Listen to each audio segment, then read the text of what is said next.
तो बच्चों आज हम लोग शुरू करते हैं कोऑर्डिनेट ज्योमेट्री का क्वेश्चन नंबर 3 है ना, एक्सरसाइज 7.1 का क्वेश्चन नंबर 3। इससे पहले हम लोग 2 क्लास कर चुके हैं, इसमें से क्वेश्चन नंबर 1 और क्वेश्चन नंबर 2। आज हम लोग क्वेश्चन नंबर 3 देखने वाले हैं। क्वेश्चन नंबर 3 क्या कहता है, निर्धारित कीजिए कि क्या बिंदु 1, 5, 2, 3 और -2, -11 संरेखी है। आप समझते हैं संरेखी क्या होता है, जिसको कोलिनियर बोलते हैं। ठीक है, जैसे एग्जाम्पल के रूप में एक लाइन ड्रॉ करते हैं। अब ध्यान से देखिए इस लाइन को। ठीक है, ये लाइन है ए, बी और सी। ठीक है, ये 3 बिंदु है ना। 3 कोऑर्डिनेट भी आपको दिए हुए हैं। पहला कोऑर्डिनेट है 1, 5, दूसरा कोऑर्डिनेट है 2, 3, जिसको निर्देशांक भी बोलते हैं, है ना, -2, -11। ठीक है, यहां तक आप समझ गए। ये जो दिया गया है हम उसी को लिखे हैं। संरेखी बोला इसको जाता है कि सबसे पहले ए और बी को जोड़ेंगे। ए बी को जोड़ दिए, उसके बाद बी सी को जोड़ेंगे। ठीक है, A B plus B C, A B plus बराबर ए सी होना चाहिए। अगर ऐसा होता है तो हम समझेंगे कि वो संरेखी है। क्या है? संरेखी है। जैसे कहने का मतलब है अगर ए बी 5 रहेगा, बी सी भी 5 रहेगा। एक एग्जाम्पल बता रहे हैं, तो 5 ए बी 5 बी सी 5 मिलके कितना हो गया, और ए सी को जोड़ देंगे डायरेक्ट तो 10 आना चाहिए, यहां भी 10 होना चाहिए, यानी इक्वल होना चाहिए। जैसे कहने का मतलब है ए बी के जगह में 5, BC के जगह में 5 और AB के जगह में AC के जगह में 10। अगर जोड़ेंगे 10 बराबर 10 आएगा, 10 बराबर 10 आएगा। एक एग्जांपल, एक यूनिट अपने से ले लिए। ठीक है, अगर ऐसा होता है दोनों इक्वल हो जाएंगे, तब हम क्या कहेंगे कि वो संरेखी है। ठीक है, मिटाने वाला है। तो संरेखी का मतलब आप लोग समझ गए क्या होगा, AB प्लस BC बराबर AC। अगर ऐसा हमें मिलता है तब हम क्या कहेंगे कि वह संरेखी है। अब चलिए पहले AB की दूरी फाइंड करते हैं। क्या करते हैं? AB की दूरी फाइंड करते हैं। अगर AB की दूरी फाइंड करेंगे, ध्यान दीजिए, AB की दूरी फाइंड करेंगे तो ये हमारा हो जाएगा x1 और ये हो जाएगा y1, ये हो जाएगा x2 और ये हो जाएगा। यहां तक किसी को कोई कंफ्यूजन है तो बताओ? बिल्कुल नहीं। चलिए हम लिखते हैं AB की दूरी। AB की दूरी, AB की दूरी कैसे निकालेंगे? दूरी सूत्र का प्रयोग करके। कैसे? x2 माइनस x1 का whole square plus y2 minus y1 का होल स्क्वायर। ठीक है, यहां तक बात समझ गए। x2 कितना है यहां पे देखिए 2, और x1 कितना है 1, तो आप 2 में से 1 घटा दीजिए। ठीक है, उसी तरह से y2 देखिए कितना है 3 और y1 कितना है 5। ठीक है, आप ध्यान दीजिए y2 है 3 और y1 है 5। ठीक है, इसका आप स्क्वायर कर दीजिए। क्या कर दीजिए? यहां तक किसी को कोई दिक्कत? अब बताओ 2 में से 1 घटाएंगे कितना मिलने वाला है? 1 मिलेगा। चलिए 1 का स्क्वायर करेंगे तो कितना होगा जी? 1 ही होगा। 3 में से -5 घटाना है, बड़ा ये है ना, तो -2 मिलने वाला है। जो बड़ा होता है उसी का सिंबल आता है। जैसे हम लोग को देहात में कहावत है ना, जिसकी लाठी उसकी भैंस। भाई अभी लाठी इसी के पास है तो इसी का सिंबल लगेगा। घटाएंगे तो कितना मिलेगा? -2। ठीक है, इसका स्क्वायर। अब आप ध्यान दीजिए 1 का स्क्वायर करेंगे तो कितना मिलने वाला है 1, और -2 का स्क्वायर करेंगे तो आप देखिए -2 को आप क्या कीजिए ना, 2 बार लिख के गुना कीजिए। 2 दूना 4, और माइनस गुना होगा तो सिंबल चेंज हो जाएगा, प्लस हो जाएगा। तो 4 और 1 कितना हो गया? 5। अब जब 5 होगा तो 5 बताओ रूट से बाहर निकलने वाला है? नहीं निकलेगा ना।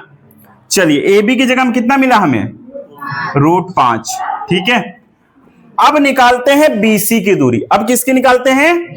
BC की दूरी। ठीक है, यहां तक समझने में किसी को कोई दिक्कत? चलिए ठीक है, यहां तक आप समझ गए, किसी को कोई दिक्कत? अब हमें BC की दूरी निकालना है। यहां BC है ना, तो ये हमारा हो जाएगा x1, ये हो जाएगा y1, ये हो गया x2 और ये हो गया y2। ठीक है, यहां तक किसी को कोई समस्या नहीं। अब BC की दूरी फिर उसी फॉर्मेट से निकालेंगे BC की दूरी सूत्र का ही प्रयोग करना है।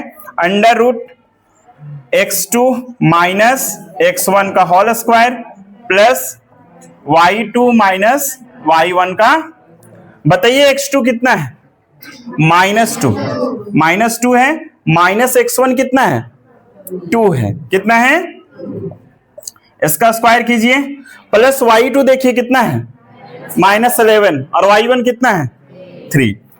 चलिए ठीक है, -11 -3। अब आप बताइए माइनस माइनस क्या होता है, प्लस होता है, लेकिन जब तक गुना ना हो साइन चेंज नहीं होता है। तो 2 और 2 कितना हो गया, 4, साइन माइनस ही रहेगा, ठीक है। 11 और 3 14, ठीक है जी, साइन माइनस रहेगा।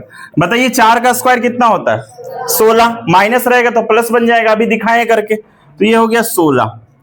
अब 14 का स्क्वायर कितना होगा, 196, वेरी गुड, 196, यानी -14 का हम जब स्क्वायर करेंगे तो प्लस में आएगा 196। अब आप जोड़िए जी, कितना होगा, 6 और 6 कितना हो गया, 12, 9 1 10, हाथ वाला 1, 11 1 1 2, यानी बोल सकते हैं अंडर रूट 212, अंडर रूट 212। अब यहां पे लिख दीजिए अंडर रूट 212, यानी BC भी हमें मिल गया, सॉरी AB मिला प्लस BC मिला। अब बारी क्या है, AC को निकालने का। किसका बारी है, AC को निकालने का, ठीक है। यहां तक बात समझ में आ रहा है, कोई दिक्कत किसी को। अब हम लोग निकालेंगे A और C की दूरी, तब हम मिलाएंगे, अगर ये इक्वल होगा तो संरेखी है, नहीं होगा तो नहीं है। किसी को कोई समस्या, ठीक है। अब हम लोग AC की दूरी फाइंड करेंगे। किसकी दूरी फाइंड करेंगे, AC का। A में जो कोऑर्डिनेट है वो हो जाएगा x1 y1, और C में जो कोऑर्डिनेट है वो हो जाएगा x2 y2। यहां तक किसी को कंफ्यूजन, चलिए अब हम AC की दूरी लिखते हैं। AC की दूरी सूत्र लगभग अब सभी को याद हो गया है ना। चलिए बताइए, under root, very good, y2 minus y1 का होल स्क्वायर। x2 कितना है जी, -2, x1 कितना है, 1, y2 कितना है, -11 और y1 कितना है, 5। बताइए माइनस माइनस, जब तक इनटू का साइन ना हो सिंबल चेंज नहीं होगा। तो 2 1 3 है ना, -3 का स्क्वायर, 11 और 5 कितना हो गया, -16 का स्क्वायर, ठीक है। अब आप बताइए 3 का स्क्वायर कितना होता है, -3 का स्क्वायर करेंगे तो +9 हो जाएगा, ठीक है। -16 का स्क्वायर करेंगे तो प्लस में क्या आ जाएगा, 2 5 6। अब आप जोड़िए जी, कितना होगा, 256 में से 9 जोड़ दिए, 265, कितना हो जाएगा, 265। आपको क्या लगा देख के, बराबर आ जाएगा, अरे आपको क्या लग रहा था, बराबर आएगा, नहीं आया ना, तो हम क्या कह सकते हैं, 265, यही आया ना। तो AB plus BC not equal to AC। जब भी इस तरह का आएगा तो ये कहेंगे संरेखी नहीं है, ये कोलिनियर नहीं है, तो हम लिखेंगे अतः ये संरेखी नहीं है। क्या लिखेंगे, अतः यह संरेखी नहीं है। अब आपको कोई दिक्कत समझने में बिल्कुल नहीं होगा, अब आप समझ गए होंगे आसानी से। कोई भी बच्चा ऐसा है जिसको नहीं समझ में आया हो, कोई सिंगल बच्चा, आपको समझ में आ रहा है ना। सैटरडे आने में वक्त नहीं है, बहुत जल्दी सैटरडे आने वाला है, और आप ही लोगों को परफॉर्म करना है उस दिन।